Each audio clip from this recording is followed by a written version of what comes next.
Sahasra and I am A. Karthikasti. Today we are going to dive into the topic that almost every student hates. Marks. Do they really define us? of course Kartika, they really define us. In our society, marks are seen as our identity. If I get 80, it's like okay, you are fine, you are settling in life. If I get 60, it's like you are failing, you are down man.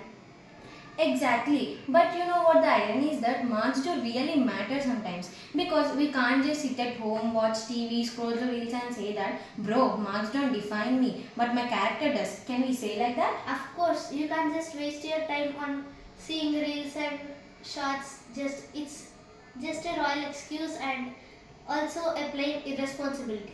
But you know, Sahasra, there is a problem here. What about the people who really work hard? What about the students who study day and night and keep their lamps burning? And when they enter into the exam hall, their mind completely goes blank. Do we term them as failures? No, Kartika. You know what? I also experienced this a lot of times. The night you know everything, the material is there, you know what to study, what to write, and what to read. But the next day you go blank. All of the sudden you see the question paper and you forget everything. And that builds up a lot of pressure. And you know the worst thing is that the society say us that we just didn't study at all. And that's break my heart. Yes, then comes the inevitable questioning of our neighbors, friends, and relatives. They suddenly become Sherlock Holmes and start questioning, Beta, how many marks did you score last time? Which grade did you get last time? And they keep questioning how amusing it is, bro. That's it very precisely. You know they care about our marks more than ourselves, our individuality.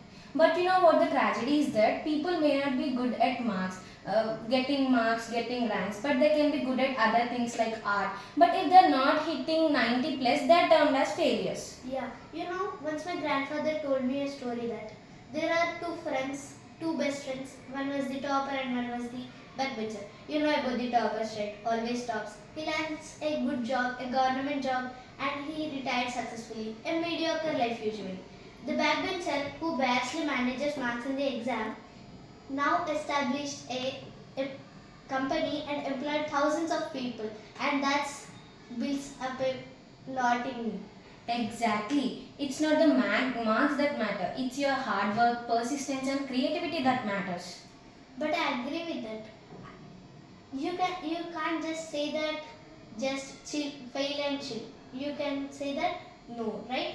Yeah, 100% I agree with your statement. But marks may be important for academics, but for you, for becoming the best version of you, it is the character that matters, but not the marks.